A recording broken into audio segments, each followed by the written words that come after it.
All Blacks have just played an amazing rugby championship. Are they better now than when they won the World Cup?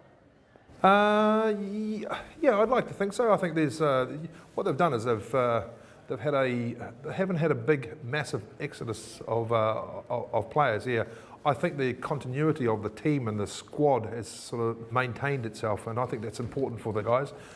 Hansen and the other coaches have actually blended in some players, and we've come through a championship this year that I think is, it's certainly out of the top drawer, and it's encouraging where they're going to. But I think the All Blacks have certainly raised the crossbar for themselves, and certainly for the challenges that they're coming across. So this is going to be very interesting for this QBE Autumn Test Series. You mentioned players coming through. Richie McCaw obviously pulled out from the last Bledisloe on the Friday night. How important is the fact that Sam Cane had such a good performance in that game? Yeah, look, Richie McCaw is one of those guys here, but I think what they've done is the management of the All Blacks is actually, I think they're quite careful about exposing a player to too much rugby here. And Richie McCaw, the way he actually commits his body to every game, I am quite surprised sometimes when he can actually get up, and I'm pretty sure on Sunday morning and Monday morning at his age now that he'll be feeling the bumps and bruises probably a little bit longer, and the recovery time is not as great here. But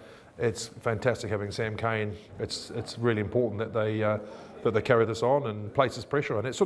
It allows Richie to, if he's got injuries or anything else, just to allow him just that time. So, and this is what we're talking about here, and this is what every squad needs: is a good blend, a good mixture, a team that you can call upon, and that's why it's so important. Like for the Argentinian tour, where England had a 2-0 victory, so the guys that are blended to that they come in and fill that role if there's a gap here.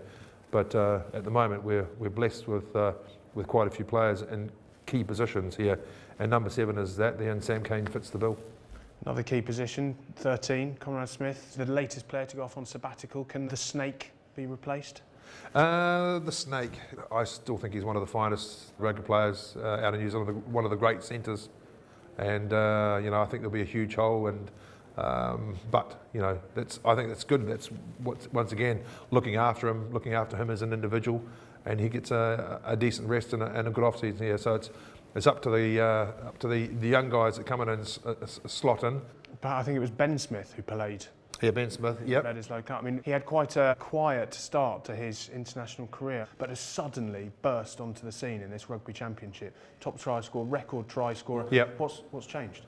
That's a great example, which we've touched on here. The fact is that he's finishing. So you have to give credit to laying down the foundations, from the forwards, loose forwards, making sure that you get enough territory, and he's a great finisher. And Ben Smith has already made a transition. He played fullback in the Super 15, doesn't he? Yes, yeah, that's right. Playing international on the wing, and is the highest try scorer. So yeah, he might be the next best centre in the world. He could be the next best centre in the world here, but let's wait.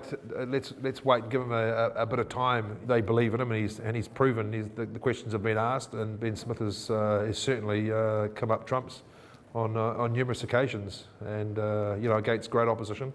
And look, let's just see how this pans out.